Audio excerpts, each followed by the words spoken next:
21 এলেই রক্তে জাগে। আচ্ছা, এমন হয় কেন ভাই? বলতে পারো কেউ?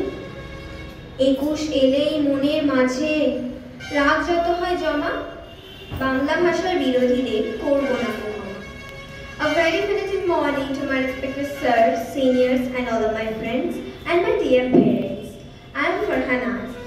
Today I have to tell about something about our International Mother Language Day to all of you. মাতৃভূমি বাঙালির কাছে স্বর্গের চাইতে প্রিয়, আর মাতৃভাষা হলো তার প্রাণ। তাই মাতৃভূমি ও মাতৃভাষার সঙ্গে বাঙালি আবদ্ধ হয় বিনি সুতোর মালায় গাঁথা এক অবিচ্ছেদ্য বন্ধনে। বাংলা ভাষাকে আশ্রয় করেই বাঙালি লালিত ও বিকশিত হয়। আর শুধু বাঙালি কেন, পৃথিবীর সমস্ত দেশের সমস্ত মানুষই তো মাতৃভাষাকে কেন্দ্র করে মনের ভাব, কল্পনা, আত্মার আকুলতা, ব্যাকুলতা, হৃদয়ের প্রেম, ভালোবাসা ইত্যাদিকে রূপায়িত করে থাকে।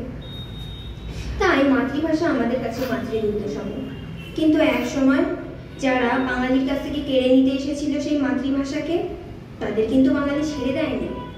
সেই যুদ্ধে বহু শত শত বাঙালি সন্তান সংগ্রামে লিপ্ত হয়েছিল। In the year 1952, Bangladesh was colonized by Pakistan. It was called as East Pakistan. At that time, the Pakistani rulers declared that Urdu could be the state language of Pakistan. That means even the East Pakistani people, means Bangladeshi people, also have to speak in Urdu in universities, colleges and international governmental offices. So, Bengalis couldn't take it by heart. Many people of Bangladesh sacrificed their lives because of Bangla. তাই এই দিনটি বাঙালির কাছে এক চির প্রেরণার দিনে পরিণত হয়েছে। সত্যি এই দিনটির কথা মনে পড়লেই অজান্তে কিংবা জানতেই মনের মধ্যে গেয়ে ওঠে এক শোক সঙ্গীত। আমার ভাইয়ের রক্তে রাঙানো 21শে ফেব্রুয়ারি আমি কি ভুলতে পারি?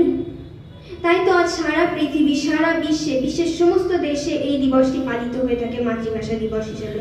এই দিবসটি হলো জাতীয় গৌরবময় দিবস, মাথা উঁচু করে চলার দিবস, এক দৃঢ় অঙ্গীকারের দিবস।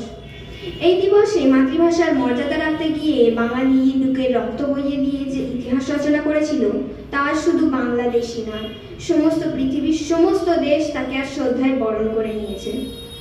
পৃথিবীর ইতিহাসে মাতৃভাষার জন্য রাজপথে রক্ত বইয়ে দেওয়ার প্রথম নজির এটি। আর সেদিন এই রক্তের বিনিময়ে শৃঙ্খলমুক্ত হয়েছিল দুঃখিনী বাংলা আর মায়ের ভাষা। আর সেদিনই সবাই শিখতে শেখে যে সংগ্রাম করতে, আর সেই সংগ্রামের মধ্য দিয়ে পরবর্তীকালে মুক্তিযুদ্ধের পথ বেয়ে গৌরবময় পথে উদ্দীপ্ত হয়েছিল বাংলাদেশ, এক স্বাধীন চেতা বাংলাদেশের সূচনা হয়েছিল। কিন্তু আজ 21 শতাব্দীতে দাঁড়িয়ে বাঙালি আর যেন বাংলার প্রতি আগ্রহশীল নয়, বহু বিদেশি ভাষার প্রতি বাঙালি বেশি আগ্রহশীল হয়ে পড়ছে। তাই একটাই কথা বলবো, আমরা বাংলা ভাষাকে শ্রদ্ধা করবো এবং অন্যান্য ভাষাও শিখবো। Definitely we will use it, but wherever it should be used. একজন বাঙালি হয়ে অবশ্যই বাংলাকে রক্ষা করবো।